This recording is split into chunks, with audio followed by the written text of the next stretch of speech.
지금 수요일에 계속해서 레위기의 5가지 제사에 관해서 말씀을 나누고 있습니다.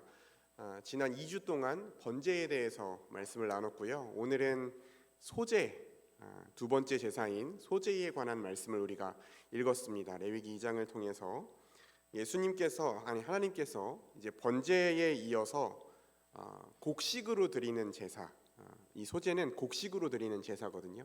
곡식으로 드리는 제사인 소제에 관해서 가르쳐 주셨습니다. 오늘 말씀을 보니까 어떤 사람이 소제로 예물을 드리려면 그 예물은 곡식가루로 드리고 곡식가루에 기름을 더하고 유향을 더해야 됩니다. 그러니까 소제를 드릴 때는 곡식가루와 기름과 유향을 함께 드리는 거예요. 이 곡식가루는 일반적으로 이 껍질채 그냥 갈아서 쓰는 이 곡식 가루와 달리 그 곡식의 알갱이만 신중하게 골라서 곱게 간 이 고급스러운 또 비싼 이런 가루였습니다. 여기에 이제 기름을 붓는 거죠. 이 기름은 하나님께 드리는 예물의 품격을 높이면서 또 이 곡식 가루가 잘 뭉쳐지게 하는 역할을 했을 것으로 보입니다. 보통 이제 올리브유, 감람유를 사용했을 것으로 보이는데요. 그런데 이 소제를 드리는 것을 잘 살펴보면 이 소제는 소제만 단독으로 드려지기보다는 앞서 우리가 살펴봤던 번제나 앞으로 살펴볼 화목제와 함께 같이 드려졌던 것으로 보여요. 그러니까 피로 인한 속죄를 하는 그 짐승 제사와 함께 이 소제가 같이 드려졌던 것으로 보입니다. 민수기 28장 1절에서 6절에 보면 이스라엘 백성들이 날마다 드려야 되는 제사에 대해서 설명하고 있는데요. 본문을 한번 보겠습니다. 제가 한번 읽어보겠습니다. 여호와께서 모세에게 말씀하여 이르시되 이스라엘 자손에게 명령하여 그들에게 이르라. 내 헌물, 내 음식인 화제물, 내 향기로운 것은 너희가 그 정한 시기에 삼가 내게 바칠지니라. 또 그들에게 이르라. 너희가 여호와께 드릴 화제는 이러하니 1년 되고 흠없는 순양을 매일 2마리씩 상번제로 드리되, 우리가 살펴봤던 것이죠. 흠없는 숫염소, 숫양을 하나님께 드리되 어린 양 1마리는 아침에 드리고 어린 양 1마리는 해질 때 드릴 것이요. 또 5절에 그렇게 되어 있죠. 고운 가루 10분의 1 에바의 바 안엔 기름 4분의 1 흰을 섞어서 소제로 드릴 것이니 이는 시내 산에서 정한 상번제로서 여호와께 드릴 향기로운 화제며, 이렇게 되어 있어요. 아침 저녁으로 드리는 상번제를 드릴 때에 1년 되고 흠없는 순양을 매일 번제로 드리고 그때 소제를 함께 드릴 것이라, 이렇게 말씀하고 있습니다. 또 레위기 9장 4절에 보면 화목제에 대한 말씀이 있는데 이렇게 되어 있습니다. 또 화목제를 위하여 여호와 앞에 드릴 수소와 순양을 가져오고 또 기름 섞은 소제물을 가져오라 하라. 오늘 여호와께서 너희에게 나타나실 것임이니라 하매, 이렇게 되어 있어요. 그러니까 소제는 이 소제만 단독으로 드려지기보다는 앞서 말씀드렸던 것처럼 번제나 화목제와 함께 드려졌습니다. 이 소제가 이 두 제사와 함께 드려졌기 때문에 이 성경에서도, 레위기에서도 이 번제와 화목제 사이에 이 소제를 소개하는 내용이 위치하고 있는 것으로 보여요. 근데 이 소제도 결코 값싼 제사는 아니었습니다. 아까 말씀드렸듯이 이 소제로 드리는 이 고운 곡식가루 자체가 굉장히 정성이 들어간 귀한 것이었을 뿐만 아니라 소제를 드릴 때는 거기에 기름을 붓고 또 뭘 더한다고 했습니까? 유향을 드리게 되어 있어요. 유향을. 여기서 사용되는 유향은 보스웨일리아라는 나무의 그 진을 굳혀서 만든 하얀 것이었는데요. 제가 궁금해서 검색을 해봤어요. 이 보스웨일리아의 유향, 이거를 검색을 해봤더니 그 건강식품으로 팔더라고요, 이거를. 근데 그 관절염에 좋다고 나와 있는데 제가 효과는 보증을 못하겠습니다. 이것을 굳혀서 만든 그것을 유향으로 하나님께 드렸는데요. 우리가 마태복음을 읽어보면 그 예수님께서 베들레헴에서 태어나셨을 때 그 동방 박사 세 사람이 그 이스라엘 유대인의 왕이 나신 것을 축하하기 위해서 황금과 몰약과 유향을 가져가잖아요. 거기에서 드렸던 그 유향이 바로 이 유향입니다. 이 유향 역시도 비싼 것이었어요. 그러니까 이 소재 역시도 하나님과의 만남이라는 것은 귀한 것임을 깨닫게 하는 제사였습니다. 마찬가지로 번제와 마찬가지로. 그런데 확실히 짐승 제물을 드리는 것에 비해서는 훨씬 더 싼, 값이 싼 제물이었어요. 그래서 속죄제를 드릴 때 보면 이 속죄제에서는 비둘기, 우리가 번제를 드릴 때 소와 양과 염소를 드릴 수 없는 가난한 사람들을 위해 비둘기 제사가 있었다고 했잖아요. 속죄제에서는 그 비둘기조차도 드릴 수 없는 사람들에게 이 소제를 속죄제물로 드리도록 허용해 주셨어요. 그리고 그 가난한 사람들, 비둘기를 드릴 힘도 없어서 이 소제를 속죄제로 바치는 사람들에게는 기름이나 유향도 제외하고 그냥 곡식가루만으로 하나님께 속죄제를 드릴 수 있도록 허용되어 있었습니다. 그러니까 이 모든 제사는요, 동일하게 두 가지를 강조하고 있는데, 첫 번째는 하나님과의 관계가, 하나님과의 만남이 아주 귀하고 소중한 것이라는 걸 강조하고 있어요. 가치 있고 비싼 것이라는 걸 강조하고 있습니다.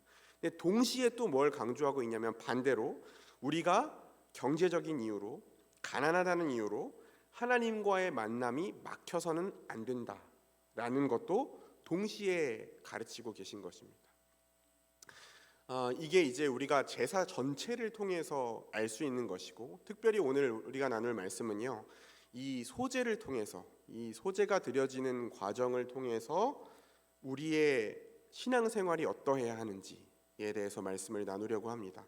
첫 번째로 우리가 기억해야 될 것은 우리의 신앙이 기억하고 또 기억되기를 소망하는 신앙이어야 한다는 것입니다. 기억하고 기억되기를 소망하는 신앙입니다.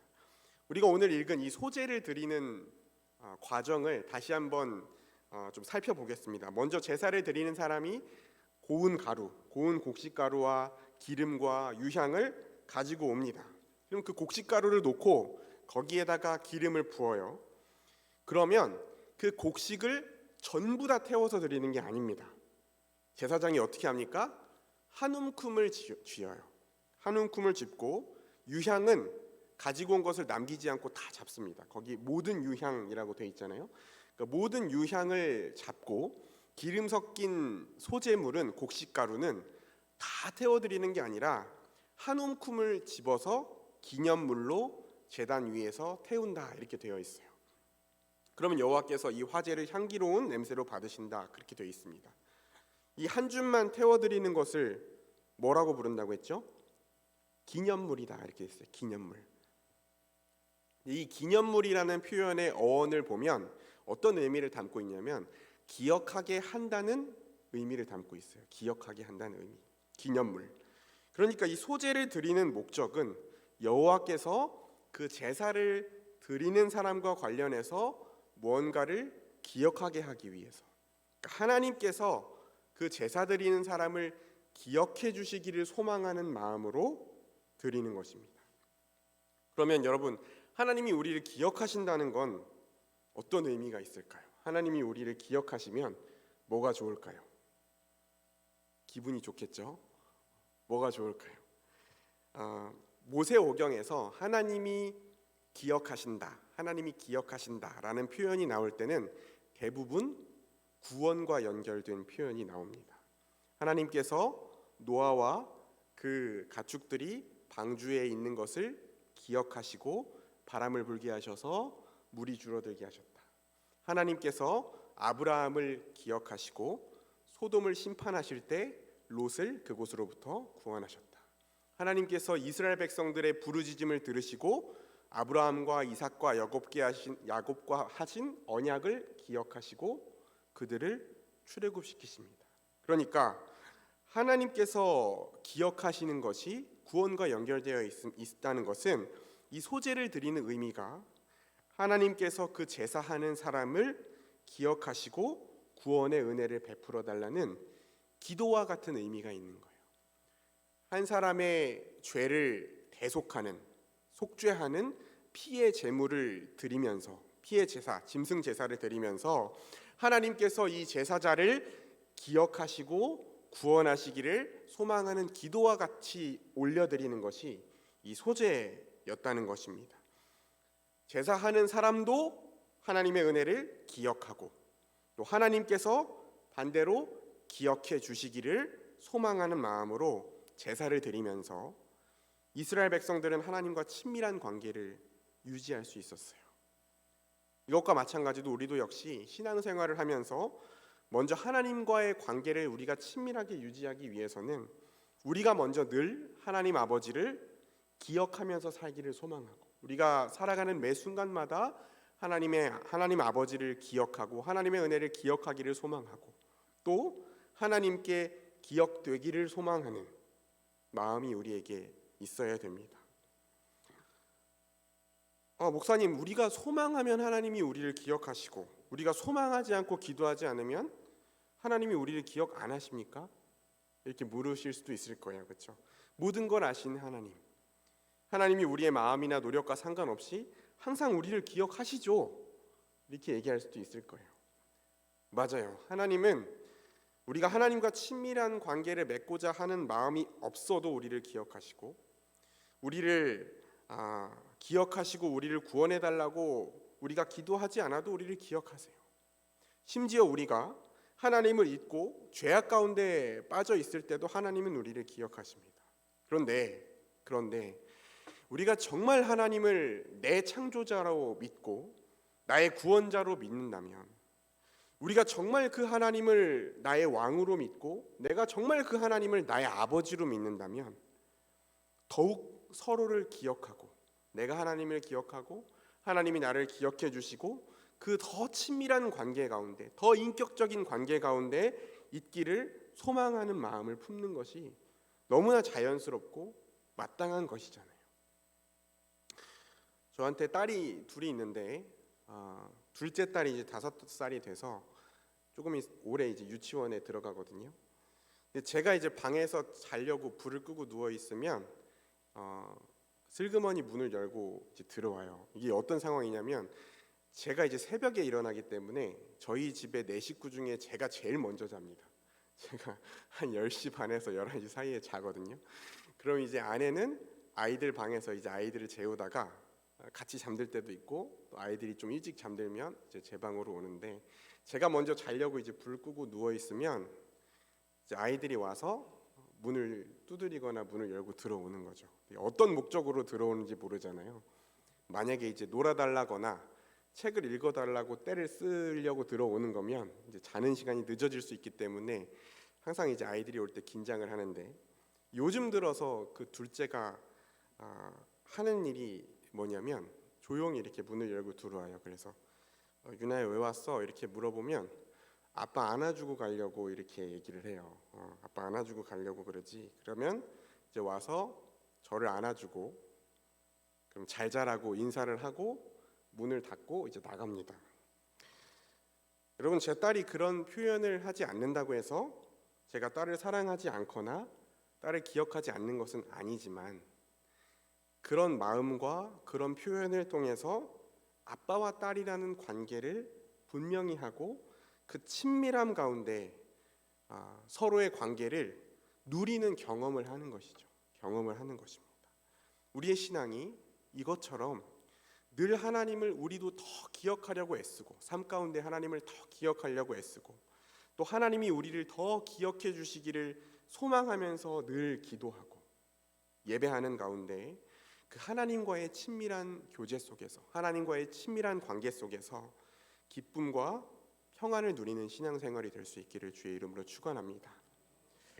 두 번째로 우리가 소제를 통해서 살펴볼 수 있는 것은 우리의 신앙이 드리기를 소망하는 신앙이 되어야 한다는 것입니다. 드리기를 소망하는 신앙.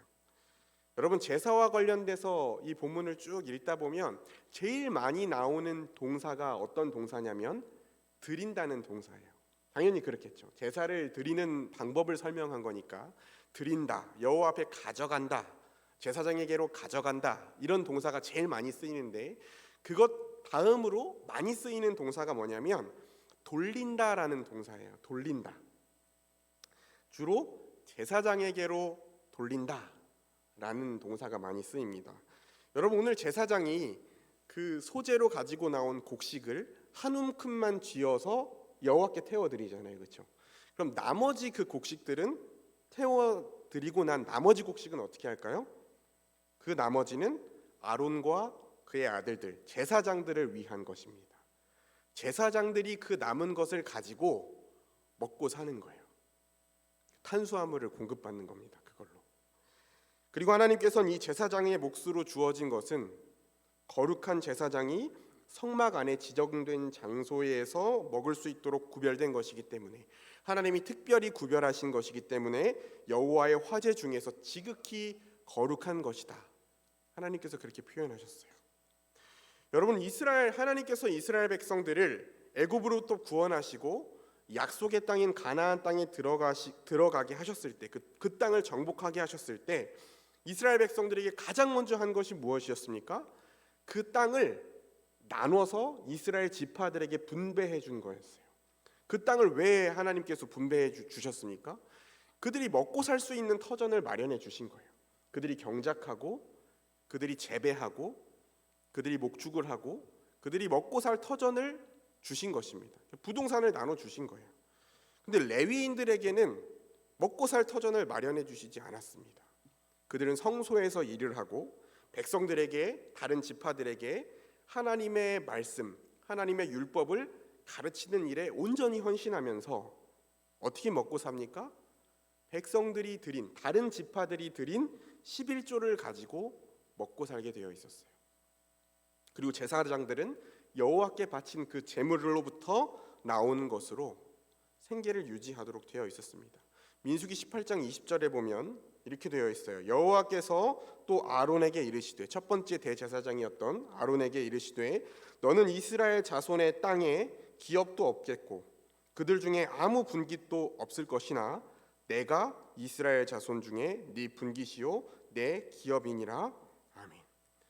아론과 그의 후손인 제사장들은 오직 여호와 하나님을 그들의 유업으로 삼는 거예요. 오직 여호와 하나님을 그들의 유업으로 삼고 하나님을 섬기는 일에 온전히 헌신해야 됐습니다. 여러분, 그래서 이 이스라엘 백성 전체가 하나님의 뜻 가운데 살고 하나님이 주시는 복을 누리면서 살아가기 위해서는 제사장과 레위인과 이스라엘 온 백성이 모두 다 하나님의 율법에 충실해야만 했습니다. 제사장과 레위인들이 오직 여호와 하나님만을 기업으로 삼고 다른 일에 욕심내거나 다른 것에 눈 돌리지 않고 온전히 하나님의 뜻을 행하는 것에만 헌신해야만 이스라엘 백성들이 하나님의 율법을 잘 배울 수 있고, 잘 배워서 잘 순종할 수 있고, 잘 순종해서 하나님이 주시는 복을 누릴 수 있고, 올바른 제사를 통해서 하나님과의 관계를 유지할 수 있었어요. 그들이 그 일에 온전히 헌신하고 충실하게 그 역할을 감당해야만 이스라엘 백성들이 그 하나님의 뜻 가운데 살아가는 삶을 살 수 있었습니다. 그리고 한편으로는 이스라엘 백성들이 그들의 11조와 각종 예물을 드리는 것에 힘써야만, 그들의 책임과 의무를 다해야만 제사장과 레위인들이 생활로 인해서 염려하지 않고 먹고 사는 일 때문에 불안해하지 않고 하나님의 일에 온전히 헌신할 수 있었습니다. 모두가 자신의 책임에 온전히 헌신해야 하는 구조였습니다. 근데 이스라엘의 암흑기였던 사사기를 보면요, 이 시스템이 완전히 무너졌어요. 이 사사시대의 단면을 보여주는 이 사사기 17장 18장을 보면은 이스라엘 백성들이 하나님의 율법을 제대로 배우지 못하고 완전히 무지해서, 그러니까 어디서부터 어떻게 잘못된 건지 판단하기 어려울 정도로, 혼란스러울 정도로 엉망진창인 모습이 사사기 17장 18장에 나오는데요, 하나님을 어떻게 섬기는지도 모르고 어떻게 제사를 해야 되는지도 모르고 어디서 제사를 해야 되는지도 모르고 누구를 제사장으로 세워야 되는지도 모르고 그저 복받기 위해서 자기 집안의 신상을 세워놓고 아무나 자기 집안의 제사장으로 세워놓는 모습이 나와요. 처음에는 미가라는 집에서 자기 아들을 제사장으로 세우는 모습이 나오죠.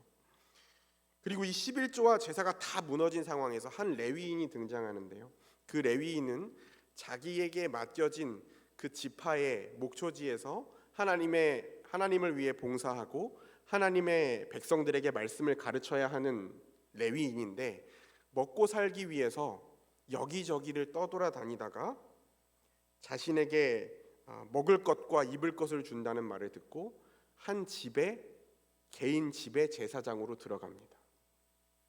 은 해마다 은 10개와 의복 한 벌과 먹을 것을 준다는 말을 듣고 그 집의 제사장으로 들어가요. 양복 한 벌에 숙식 제공하고 임금 매달 준다. 그 말 듣고 거기로 들어가는 겁니다. 그리고 나서는 더 황당한 일이 일어나는데요. 단지파가 그곳을 지나가다가 그 제사장을 보고 얘기하는 거예요. 너 한 사람의 집안의 제사장으로 있는 것보다 한 지파의 제사장으로 있는 게 낫지 않냐. 그랬더니 그 섬기던 집을 버리고 그 단지파를 따라가는 모습을 보여줍니다. 완전히 엉망진창인 모습이 나타나는 것이죠. 그러니까 여러분, 구약 시대로부터 시작해서 오늘날까지 하나님께서는요, 하나님 나라의 백성이 살아가는 데 있어서 필요한 물질적인 부분, 경제적인 부분을 결코 배제하거나 무시하시지 않으셨어요.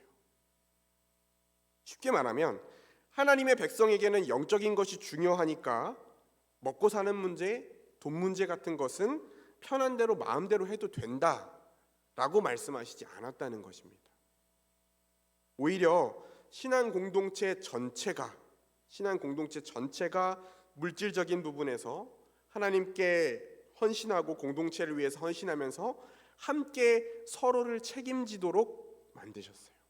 그 신앙 공동체 전체가 함께 서로를 책임지도록 만드셨습니다. 다만 그 모든 것이 강제적으로 이루어지는 것이 아니라 자발적으로 이루어지도록, 기쁨으로 드리는 사람들의 것을 통해서 그 공동체의 삶이 유지되고 생활이 유지되고 하나님의 일을 이루어갈 수 있도록 하셨다는 것입니다.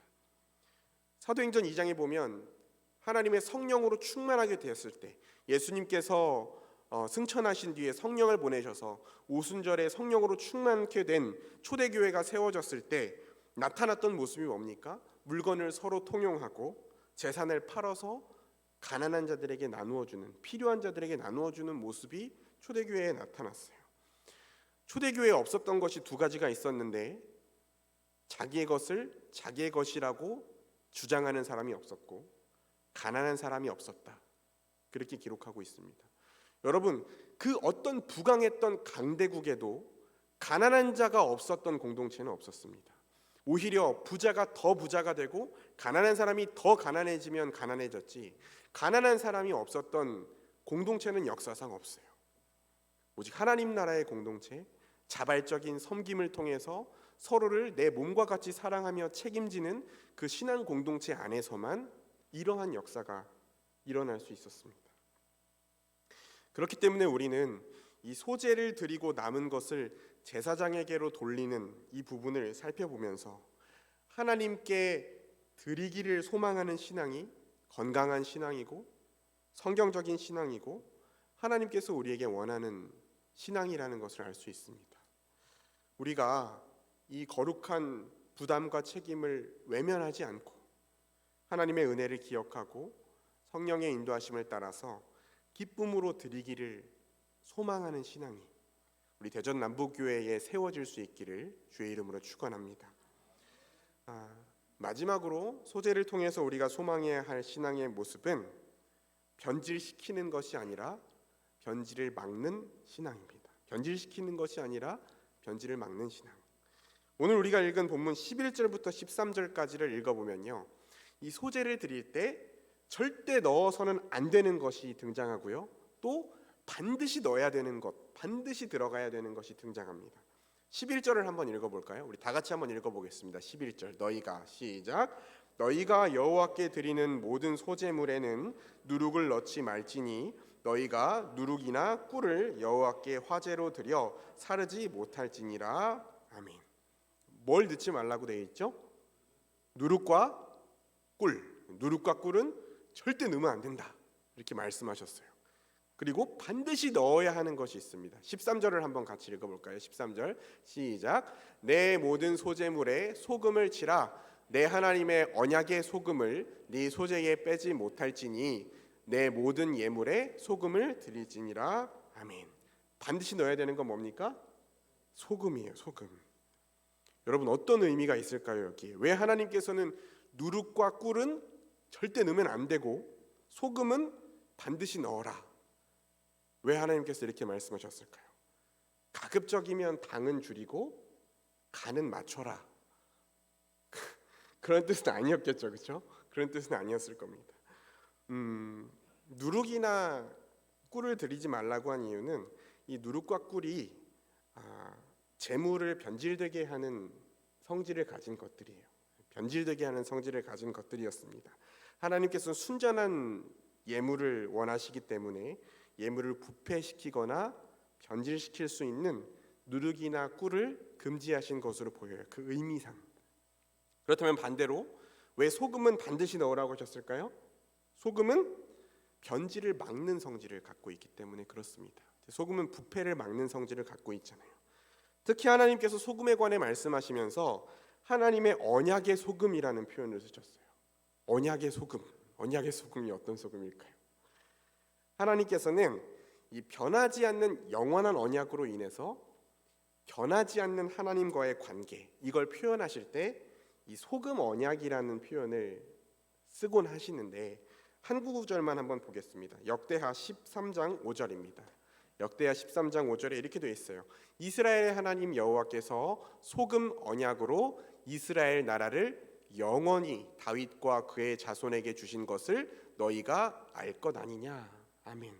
하나님께서 다윗과 언약을 맺으셨는데 이 언약은 결코 영원히 변하지 않는 언약이고, 그렇기 때문에 하나님께서 다윗에게 영원한 왕위와 영원한 나라를 주신 것을 결코 변하게 하지 않으실 것이다 라고 말씀하시면서 이 변치 않는 영원하다는 의미로 소금 언약이라는 표현을 쓰신 것입니다. 이 소재에 소금을 더하는 것은 변질되지 않는 순전한 예물을 하나님께 드리면서 이스라엘 백성들과 하나님과의 관계가 변하지 않기를 바라는 하나님의 마음을 보여줍니다. 그렇기 때문에 우리는 이 세상과 교회를 변질시키는 사람들이 아니라 이 썩어가고 무너져가는 교회와 세상의 변질을 막는 소금과 같은 자로 살아가는 신앙생활을 소망하며 삶으로 실천할 수 있기를 주의 이름으로 축원합니다. 말씀을 정리하겠습니다. 먼저 우리가 이 하나님과의 추상적이고 막연한 관계 속에서 신앙생활하는 것이 아니라 정말 그 하나님 아버지와 인격적인 관계, 늘 우리의 삶에서 하나님을 기억하고 모든 순간순간 하나님의 은혜를 기억하고 하나님께서 나에게 행하신 일들을 기억하고 또 하나님께 늘 기억되기를 소망하는 마음으로 늘 기도하며 그렇게 살아갈 수 있는 신앙이 우리 가운데 세워지기를 주의 이름으로 축원합니다. 또한 하나님께서 우리가 이 땅에서 하나님 나라의 백성 공동체로 살아가는데 필요한 것들, 반드시 살아가는데 필요한 것들을 채우는 일을 그냥 하늘에서 떨어뜨리시는 방법으로 주시는 것이 아니라 우리가 서로를 섬기고 서로를 위해 헌신함으로 함께 책임지게 하셨는데, 서로의 부족한 것들을 채우고 도움으로 하나님께서 우리가 서로를 책임지며 살아가게 하셨는데, 그 거룩한 책임과 부담을 우리가 외면하지 않고 하나님께 드리기를 소망하는 신앙이 우리에게 있기를, 세워지기를 주의 이름으로 축원합니다. 그리고 마지막으로 교회 공동체 안에서나 세상에서나 우리의 삶이 부패와 변질을 일으키는 모습이 아니라 오히려 부끄러운 모습으로 살아가고 오히려 그 윤리적 수준을 떨어뜨리는 그런 모습이 아니라 그 부패와 변질을 끝까지 막아서는 소금의 역할을 감당하는 신앙, 그 거룩한 삶에 있어서 최후의 보루가 되는 그런 신앙의 모습으로 우리가 살아갈 수 있기를, 그렇게 신앙생활하는 저와 여러분이 될 수 있기를 주의 이름으로 축원합니다. 기도하겠습니다. 하나님 아버지, 오늘 하나님께서 이스라엘 백성들에게 곡식으로 소제를 드릴 때에 어떻게 드려야 하는지를 가르쳐 주신 말씀을 통해서 하나님이 우리에게 원하시는 신앙생활, 우리가 소망해야 하는 신앙생활이 무엇인가를 함께 생각해 보았습니다. 하나님, 우리가 하나님을 늘 기억하며 하나님께 기억되기를 소망하는 간절함으로 또 친밀한 관계로 하나님 앞에 살아갈 수 있게 하시며, 또한 하나님 우리에게 맡겨주신 거룩한 책임과 헌신을 우리가 기꺼이 기쁨으로 감당하게 하시며, 또한 이 약하고 음란한 세대 가운데에 우리가 하나님의 거룩한 소금과 빛의 역할을 감당하며 하나님의 사랑과 하나님 나라의 영광스러움을 드러낼 수 있도록 인도하여 주옵소서. 예수님 거룩하신 이름으로 기도합니다. 아멘.